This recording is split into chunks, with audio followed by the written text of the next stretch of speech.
Luísa Mel faz protesto pelo veganismo na COP30 em Belém. O seu garfo está atacando fogo no planeta? Comer animais alimenta o fogo. Por favor, torne-se vegano. Meu Deus, essa Luísa Mel é muito ridícula. Agora ela se pinta de planeta e a gente comendo os animais vai comer a Luísa Mel.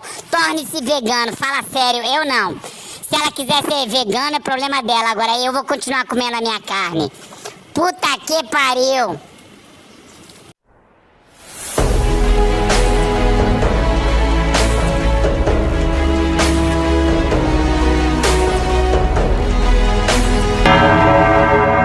Gente, que número que é esta COP? 30. Igual o Joãozinho 30, COP 30. Sabe, eu tô pensando aqui comigo que um bom modo, eu tô elucubrando aqui, né? E me veio na cabeça a seguinte coisa, um bom modo da gente... Talvez seja um bom modo, não sei, pensa aqui comigo, vai, escuta, ó. Um bom modo de a gente entender o nosso mundo de hoje é olhar para o número das reuniões. COP 30.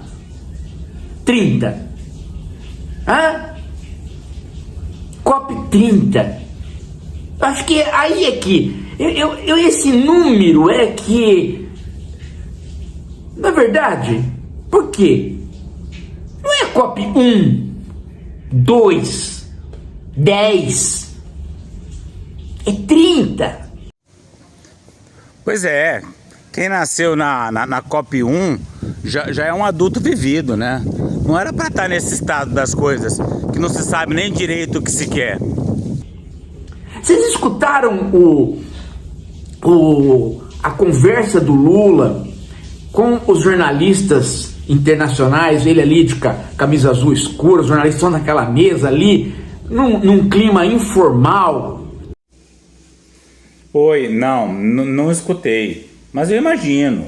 O Lula é um charme, o Lula é um gentleman, o Lula é um galã, é um conquistador. Com certeza ele deve ter seduzido todo mundo. O meu problema não é com esse Lula internacional, meu problema é com a prática, né? Vocês acompanharam aquela entrevista, onde o Lula tentou ser o mais aberto, o mais sincero possível, né? O mais sincero possível quer dizer, não é que o cara tenha que esconder algo, mas é que tem coisas que ele não sabe. Ele não sabe. COP 30. Se a COP chegou ao número 30, é porque, quantas reuniões, quantos anos, se tivesse sido uma coisa, se o que se estivesse discutindo fosse simples, não chegaria a 30. Então, não é simples porque não tem como você ter uma solução para um problema criado pelo capitalismo dentro do âmbito do capitalismo, onde a própria ideia de decrescimento não pode ser discutida amplamente, né?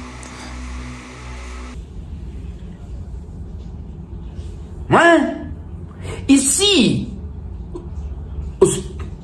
a humanidade tivesse largado mão de discutir isso, também não chegaria a 30. Em qualquer dos casos, 30 significa que o problema é grave. O problema é grave. 30 significa o quê? Significa também que o problema é complexo. E 30 significa o quê?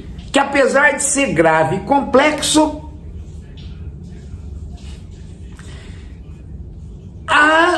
todos os povos estão ali. Ainda estão ali. Não houve desistência. Muita gente está ali porque a COP se tornou um negócio. Uma feira de negócios. Agora, dizer que não houve desistência, a Greta, por exemplo, não vai mais. A Greta não tem mais interesse naquilo. Os povos indígenas vão agora para protestar, não porque eles têm esperança alguma. Se a gente pensar nisso, a gente vai dizer: caramba,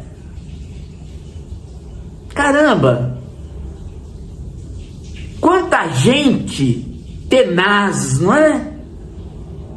Quanta gente tenaz, uma reunião, depois a outra, porque o que está em pauta, o próprio Lula acabou deixando transparecer.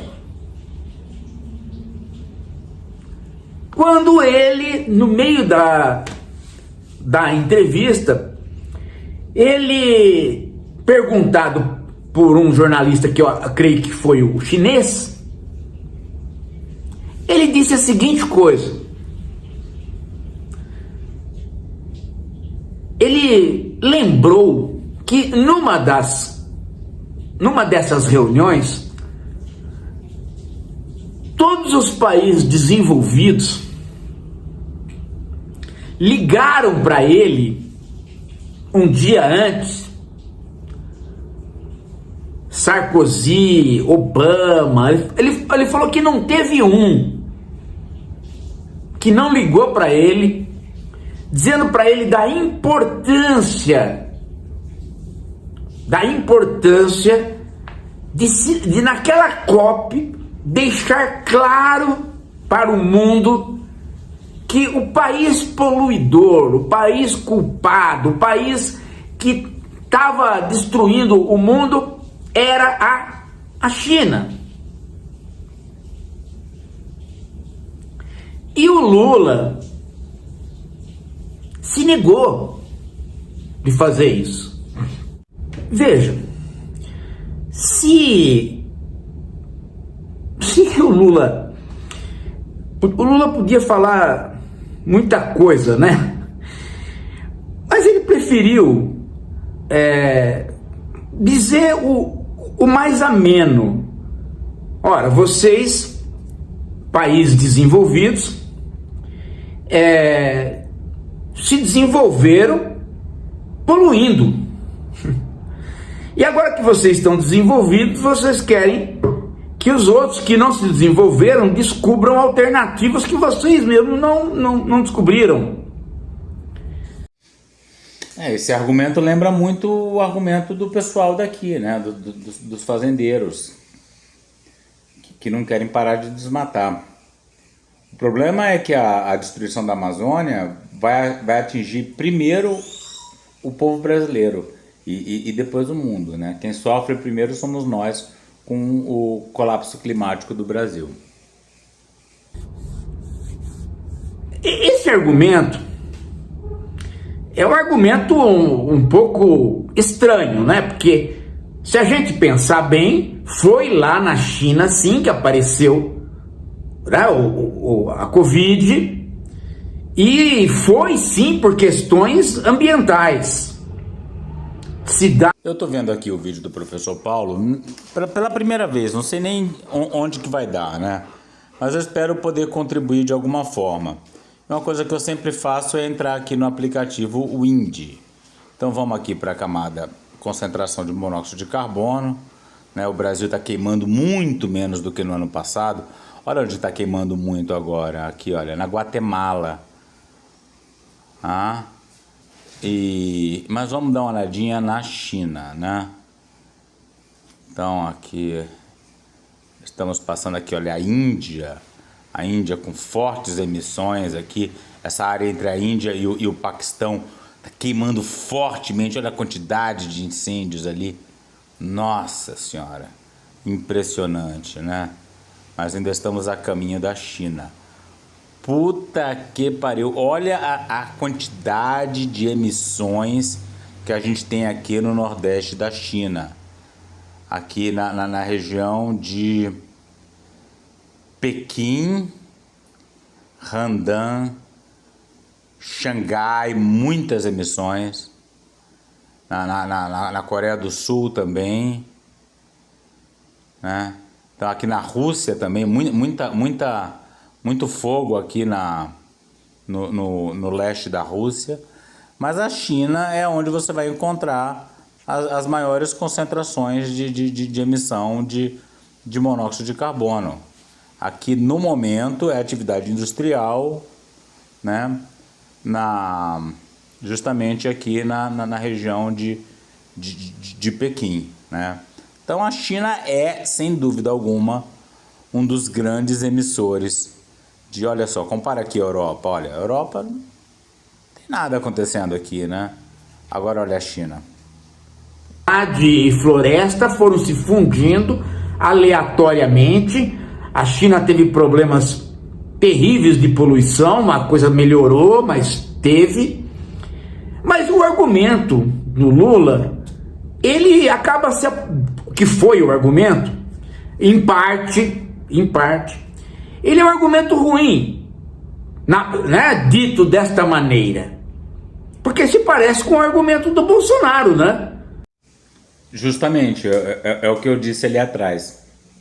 Quando começou a fazer a crítica ao Brasil, ao desmatamento, o Bolsonaro falou assim: não, mas vocês queimaram já bastante, agora não venham dar lição para nós, não se pode ter lição do exterior, nós temos o direito. Quer dizer, vocês destruíram o planeta e agora nós vamos terminar de destruir, nós temos o direito de destruir também o planeta, a humanidade e tudo. Essa foi a resposta do Bolsonaro, mas não foi nesses termos que o Lula colocou. O Lula colocou noutros termos, naquela época, que é o seguinte: vocês se desenvolveram, nós não nos desenvolvemos. Se vocês têm um caminho para nos ensinar, nós estamos dispostos a aprender. Nós também conhecemos muito, né, de como se faz para não poluir. Mas nós precisamos de dinheiro de vocês para poder fazer, né, o controle ambiental. E aí entra... Então a resposta do Lula... Então, aí que eu discordo do Lula, né? Porque eu não acho que exista dinheiro no mundo possível de fazer o controle ambiental se for construída a Ferrogrão, se for construída a BR-319, as hidrelétricas do Tapajós, novas hidrelétricas no Xingu, que são necessárias para essa tal transição energética de que todo mundo fala e ninguém sabe exatamente como vai ser, né? Então é mais uma questão de vontade política de não fazer essas coisas, né? E para não fazer essas coisas você tem que enfrentar a burguesia e tal. Enfim, eu não vejo saídas, né? Mas o Lula aparentemente crê em alguma saída, e o professor Paulo é grande admirador do Lula, né? Então vamos seguir aí acompanhando o vídeo do professor Paulo. É uma resposta histórica que leva em consideração os elementos históricos, mas ela não é burra. Ela foi uma resposta inteligente. Porque de fato, gente, se ela não fosse uma resposta inteligente, nunca teria tido dinheiro. Nunca ninguém teria mandado nada para a Amazônia. Mas mandaram. Né? Mandaram. Então houve um reconhecimento de que é necessário ter o dinheiro. Depois nós vamos voltar a esta questão. Então agora, passado um certo tempo, chega-se na COP30 e o Lula, que acabou ficando um presidente mais velho que os outros, que passou por mais coisas que os outros, parece um pouco até sorte do Brasil, né? Que os outros países tiveram presidentes jovens, não viveram as COPs, e o Lula passou por várias. Então a experiência do país acabou ficando calçada na experiência dele. E isso é muito bom, porque isso fez com que o Lula agora viesse com a ideia do fundo, um fundo para a preservação ambiental no Brasil, principalmente no caso da Amazônia. A gente falou disso aqui no canal ontem, né? O Marcelo Camargo leu um texto sobre esse fundo. É a esperança de que a financiarização dê conta do combate da destruição da floresta amazônica. Então os países têm que depositar um tanto, fazer um fundo. E é interessante notar que aquele país que sempre participava de todos os fundos, não de ecologia, mas de outros fundos, se retirou de todos os fundos. Só nos retirou do fundo de alimentar arma para Israel fazer genocídio. Isso ele não se retirou, mas de tudo que era bom ele se retirou. Então não se pode mais contar com os Estados Unidos enquanto os Estados Unidos estivessem sob essa administração do Trump. Mas tem que se contar com todos os outros países para fazer esse fundo. E todo mundo dá um pouquinho, ou um pocão, e quem tem mais dá mais, né? Para poder fazer esta preservação, ou esta melhoria, ou este reflorestamento, ou esta...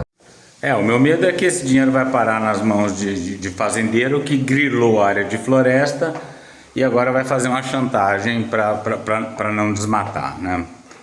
Aí diz que vai um tanto para as comunidades indígenas, mas tem que ver como é que vai isso, né? Porque dependendo de como for, é mais destruição. Contenção de poluição, a contenção de queimada. E aí que entra, né, a alternativa a Wuhan. Porque se continuar do jeito que está, a catástrofe vai ser bem pior do que a catástrofe criada em Wuhan. E aí não vai dar tempo de se culpar alguém. Vai falar, a China foi a culpada daquele período, né? Ou se gostaria que ela fosse. E daqui a pouco vai ser o Brasil. Não vai ser. Não vai ser o Brasil. Por que não vai ser? Porque se chegar ao ponto de dar a zebra que deu em Wuhan, aqui no Brasil, em outros termos, não precisa ser um vírus, pode ser outra coisa, né? Não vai sobrar pedra sobre pedra. Essa é a questão, gente. Essa é a questão.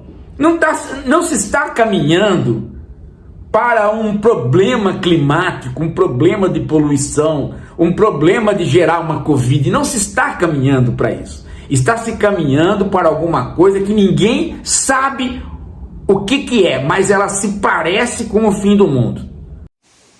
É o que eu chamo de colapso climático, colapso da civilização e extinção da espécie humana.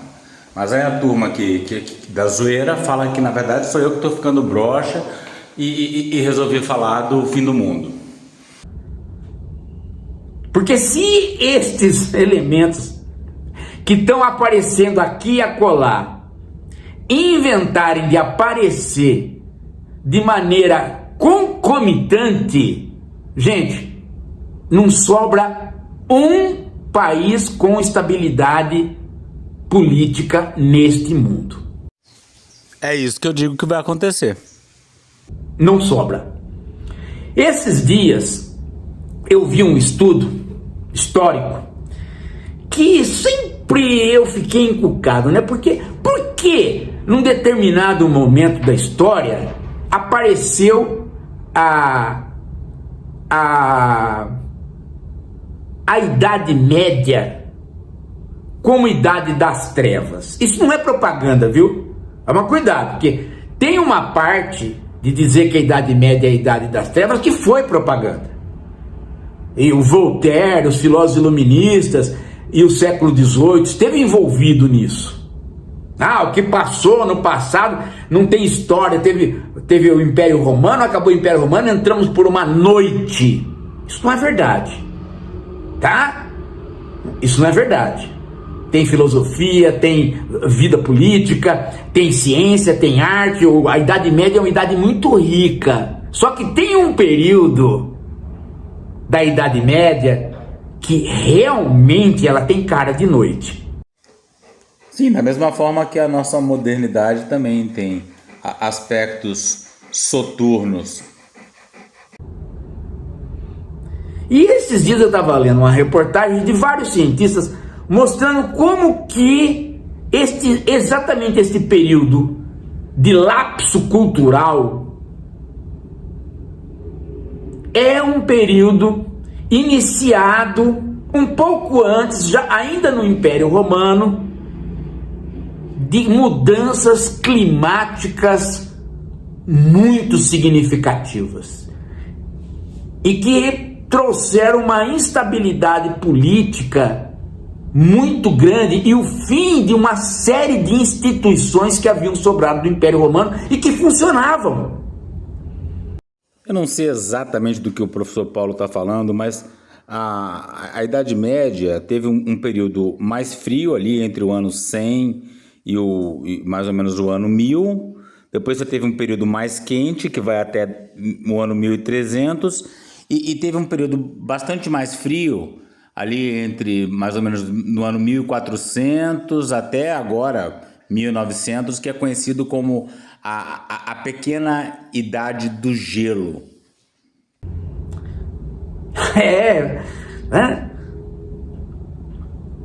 A gente pode entrar por uma noite dessas, gente. A Covid foi um exemplo. Nós podemos ter um pior. Não sabemos o que vem. Por enquanto. Então, nós sabemos que virá um aquecimento, mas só que não é um período. É um aquecimento contínuo, que vai se aprofundar cada vez mais.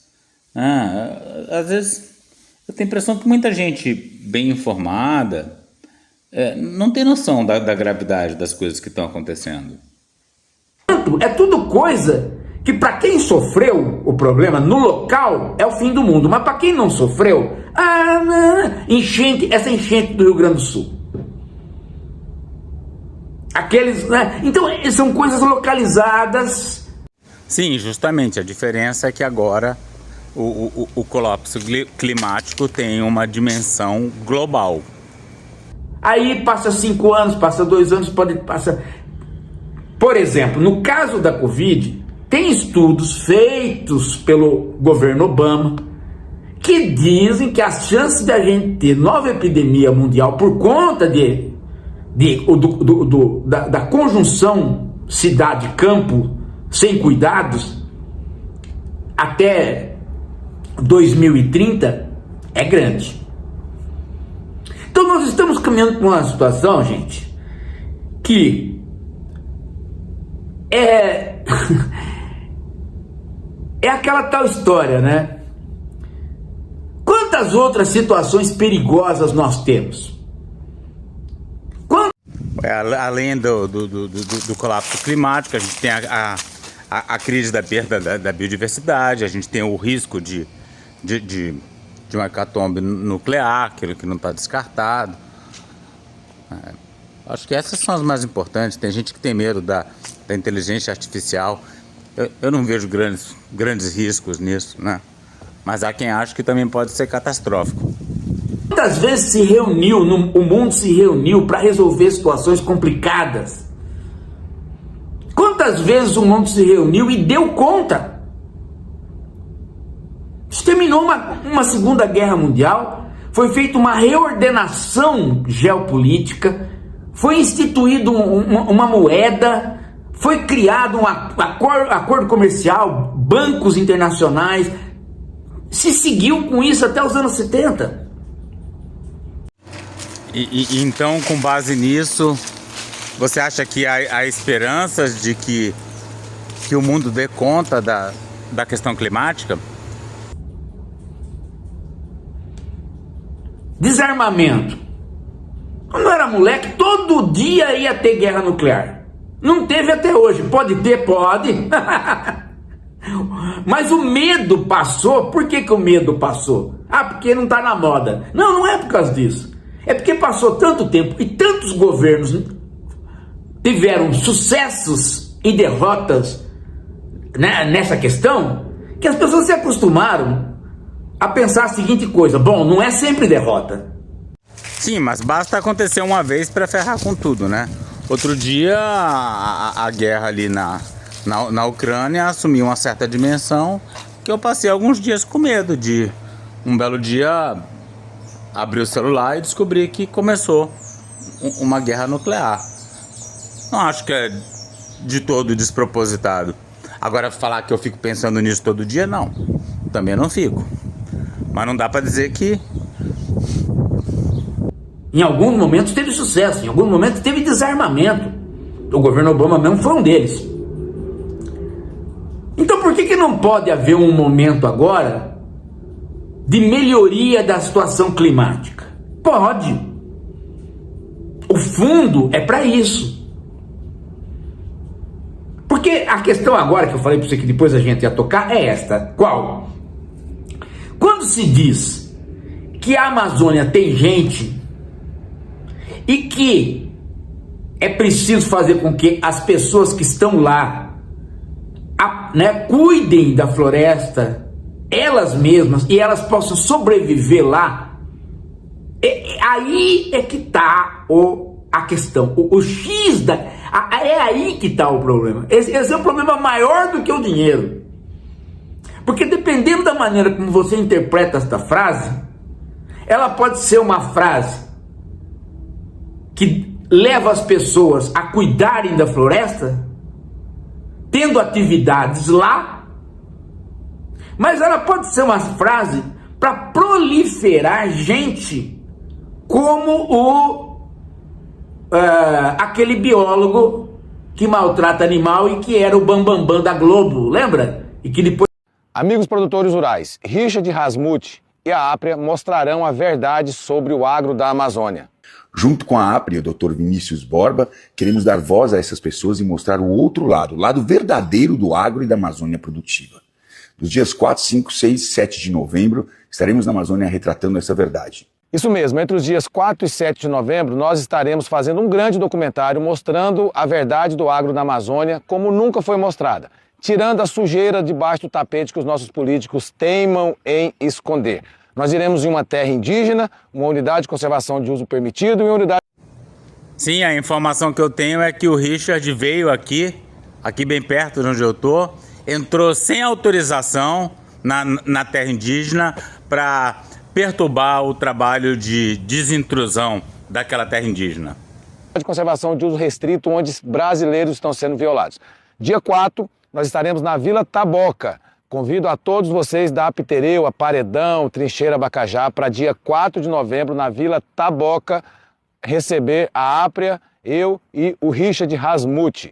Dia 5 e 6, nós estaremos na APA Triunfo do Xingu, na Vila Canópolis, na Estação Ecológica da Terra do Meio. Então, dia 5 e 6, Vila Canópolis, para a gente mostrar a realidade da APA Triunfo do Xingu e da Estação Ecológica da Terra do Meio. Aguardo a todos e vamos mostrar a realidade do agro da Amazônia como nunca foi mostrada antes.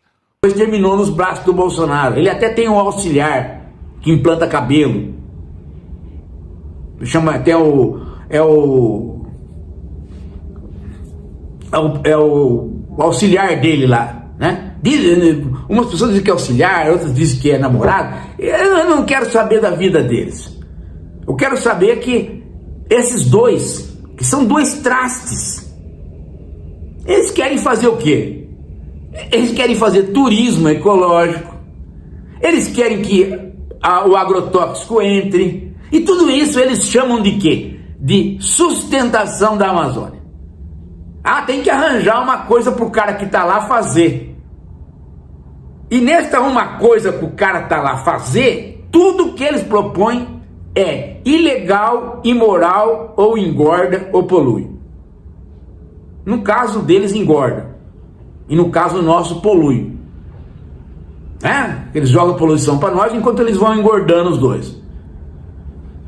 Você nunca sabe qual dos dois está grávido. E nem sabe se é um ou do outro. É o racha-bunda e o auxiliar dele. Você não presta.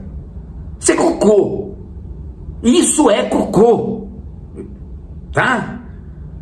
Então tem que tomar cuidado, porque esses caras têm o discurso, assim, no formal, é o mesmo discurso do Lula. Vamos ter que pegar o dinheiro do fundo e fazer com que o cara que vive na floresta cuide dela e tenha algo para né, que ele faça ali, que ele sobreviva. Agora, tem uma questão diferencial que foi colocada pelo Lula nesta entrevista.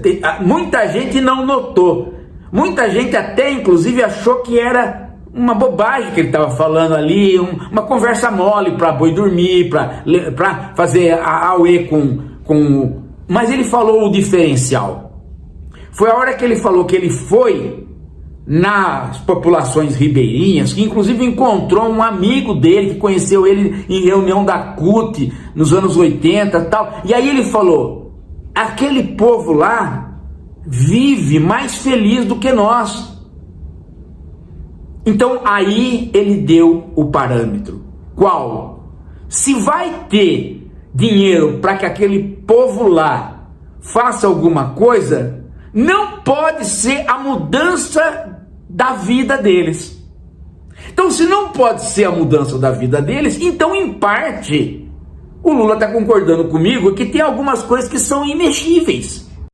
Acho que o professor Paulo se refere à visita que o Lula fez à região do Tapajós. E o que o pessoal da área ambiental ficou revoltado é que faz pouco tempo que o Lula privatizou o rio Tapajós para escoamento de grãos, né? Então, o que ele fala de bacana é muito pouco diante do impacto terrível da privatização do rio. Que tem algumas coisas que são santuário, que se levar o tipo de desenvolvimento que nós temos para lá, não vai ser desenvolvimento. Porque aí eles não vão ser felizes e tranquilos como ele viu lá. Eles vão ganhar um desenvolvimento, mas não vão ser felizes e tranquilos. Então o Lula deu o parâmetro de diferença do que ele acha, que é o desenvolvimento lá, e o que esses baitoluguzinhos da vida acham. Esses caras que defendem o agro, que defendem queimada e que ficam o dia inteiro, né, ganhando multa do IBAMA por mexer com animal. Certo, mas quando o Lula faz um plano safra gigantesco, ele também defende o agro. Quando ele toca a Ferrogrão, quando ele deixa avançar a BR-319, ele também defende o agro. Porque para esses vale tudo, é levar São Paulo para lá. Mas pelo que o Lula falou, não é. Deve haver alguma coisa que se faz lá, que se possa fazer com dinheiro, e deve haver alguma coisa que policie essa situação para que o chamado desenvolvimento deles seja diferente do nosso desenvolvimento. Então, na cabeça do Lula, houve uma mudança. Porque até pouco tempo o Lula não admitia que o desenvolvimento fosse outra coisa que aquilo que ele viu em São Paulo.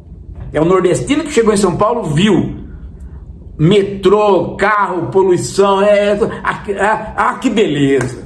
Né? Não, até pouco tempo era. O Lula pensava assim. Ele mudou e deixou este lance na mesa.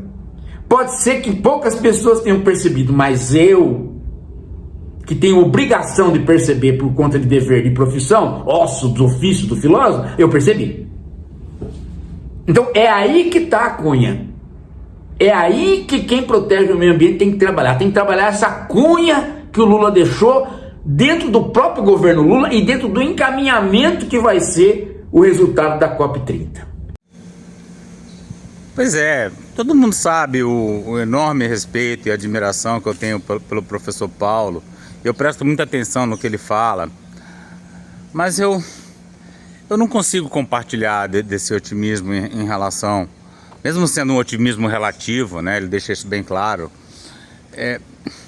Eu acho que a grande cunha que o Lula deixou foi, por exemplo, a permitir a mineração em terras indígenas através, ao não vetar esse aspecto da lei do marco temporal. Eu sei que é ruim ser pessimista, desanimado, mas eu não tenho, sinceramente eu não tenho como fugir disso.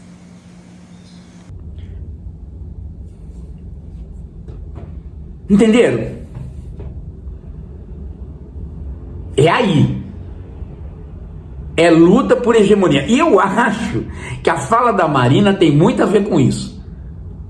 Tem muito a ver com isso. A tenacidade de a gente saber por onde que a gente vai entrar para que o dinheiro seja bem usado e começar a distinguir o que é preservar a Amazônia e o que é esse maldito desenvolvimento sustentável que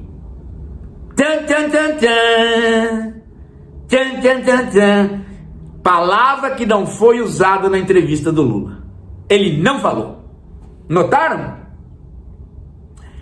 O Lula tem sensibilidade. Ele já começou a perceber que este termo não tá legal.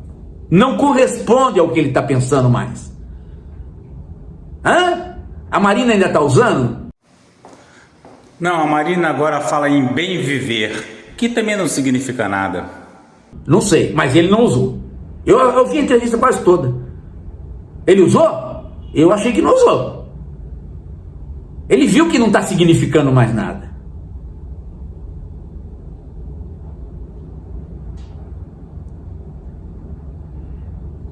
Bem,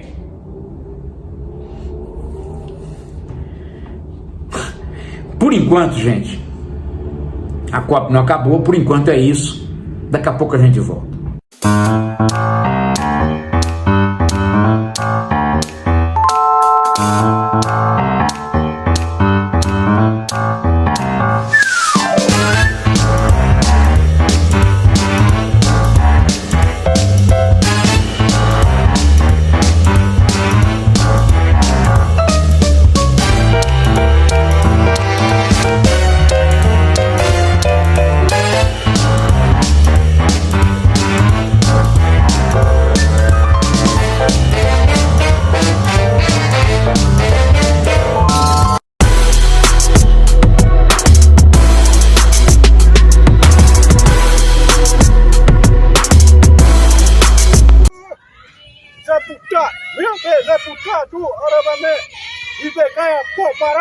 Para saber mais e participar dessa luta radical pelos povos indígenas, a floresta tropical e a biodiversidade de modo geral, inscreva-se no canal, deixe seu like e comentário.